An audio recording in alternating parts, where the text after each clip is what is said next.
Hello everyone, welcome back to my channel Sparkle English, where I help you improve your English skills.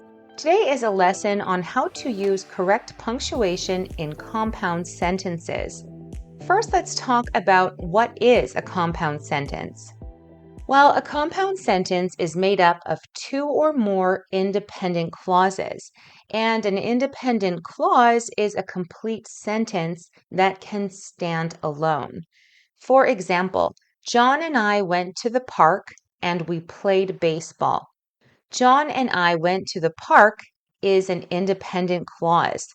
If this ended with a period, it would be correct. We played baseball is also an independent clause. It can stand alone as a sentence. So a compound sentence combines two or more independent clauses.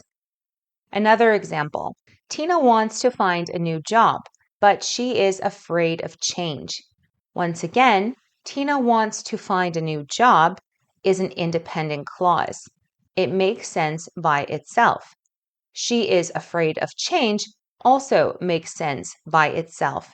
So it is an independent clause. So first, let's talk about how we use commas in compound sentences. We use a comma before a coordinating conjunction to join two independent clauses. So the coordinating conjunctions are for, and, nor, but, or, yet, so. You can remember them with the term fanboys, for and nor, but, or, yet, so. So when we have two independent clauses joined with a coordinating conjunction, we add a comma before the coordinating conjunction. For example, I want to go to my friend's wedding, comma, but I will be on a business trip that weekend. Because we have two independent clauses joined with a coordinating conjunction, we must use a comma after the first independent clause. And that's because a coordinating conjunction is not strong enough to join two independent clauses. It requires the comma before it. Another example, Jessica studied hard for the exam, comma, yet she still felt unprepared. Once again, we have two independent clauses joined with a coordinating conjunction, and therefore we need the comma before the coordinating conjunction. We can also use semicolons in compound sentences. So we can use a semicolon to join two closely related independent clauses without a conjunction. You should avoid overusing semicolons, and they should only link closely related ideas. For example, my family went shopping in London yesterday, semicolon. Mom bought a new black purse. Here you can see we have a semicolon after yesterday, and that's because the semicolon is joining two independent clauses that are closely related. Here's another example. Bobby loves reading novels, semicolon. His favorite genre is adventure.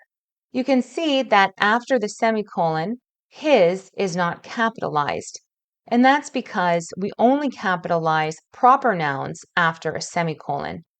In the first example, mom is capitalized because mom is used in place of a name. We can also use colons in compound sentences, and this is not as common, but there are some uses of colons in compound sentences. We use a colon when the second independent clause explains, illustrates, or expands on the first clause. So the colon emphasizes the importance of the second clause, and it signals to the reader that it provides additional detail or clarification or an explanation. As an example, Bernard faced a tough choice, colon. He could stay at his current job or accept a new offer in a different city. Here we have a colon in between two independent clauses.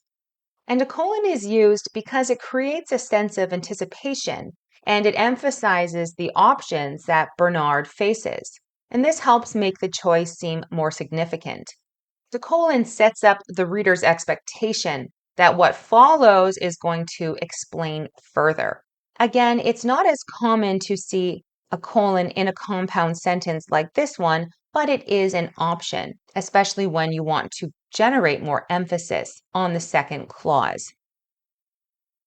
We can also use a semicolon with a conjunctive adverb.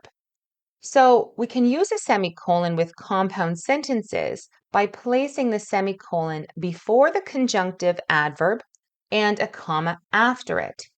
And conjunctive adverbs are words that join two independent clauses that help provide a smooth transition between ideas.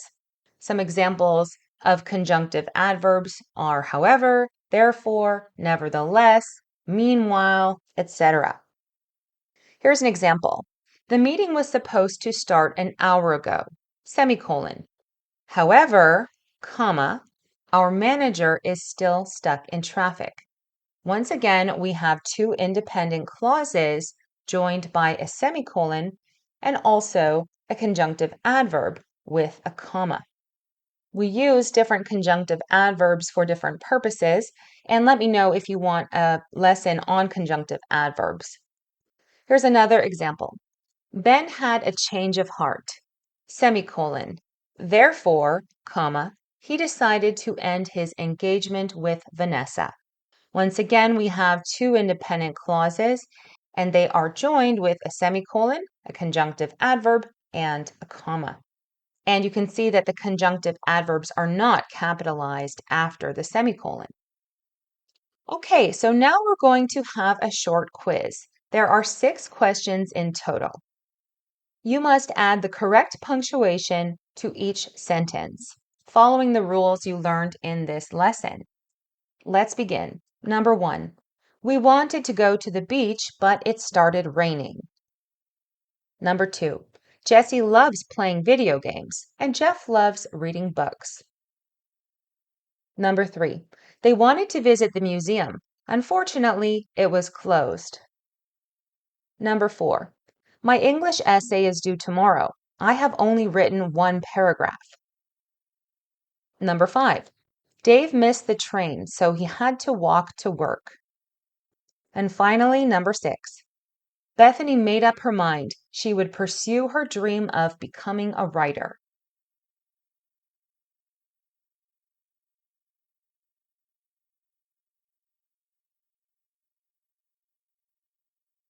Okay, let's correct these together.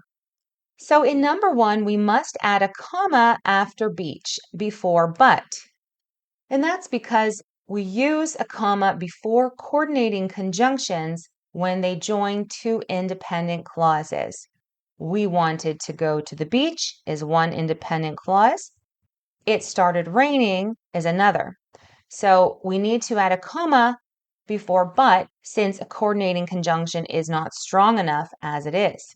So now number 1 is correct. Number 2, Jesse loves playing video games, comma, and Jeff loves reading books. Once again, we have two independent clauses. Jesse loves playing video games. Jeff loves reading books. And we need a comma before the coordinating conjunction and to combine these together.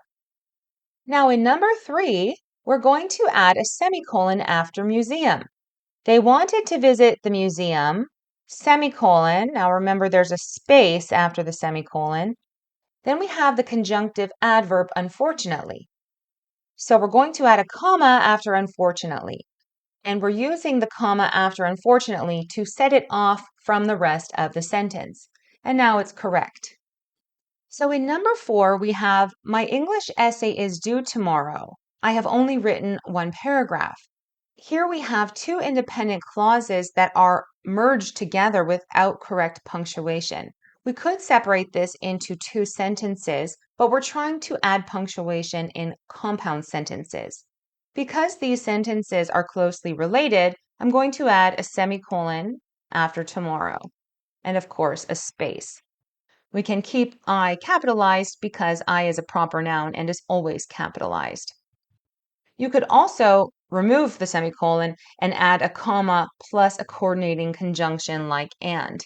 My English essay is due tomorrow, comma, and I have only written one paragraph. So now number 4 is correct. With number 5, we have two independent clauses joined with the coordinating conjunction so. However, we are missing a comma, so we'll add a comma after train. Dave missed the train, comma, so he had to walk to work. And finally, number 6. Bethany made up her mind. She would pursue her dream of becoming a writer. In number 6, we're going to add a colon. Remember, you won't encounter sentences like this very often. However, the colon lets the reader know that what follows will elaborate or explain further. Bethany made up her mind, and this is what she decided, that she would pursue her dream of becoming a writer. A semicolon would also be correct here. However, I prefer the colon as it creates that sense of anticipation and it emphasizes what she decided. Okay, so let me know in the comment section how many you got correct out of 6. If you want more punctuation practice, you can click on the link in the description below or in the pinned comment to order my 16 Basic Punctuation Rules ebook. And you can also check out my other punctuation lessons by clicking on either of these boxes on this end screen. Thank you guys for watching, and I'll see you all in my next lesson.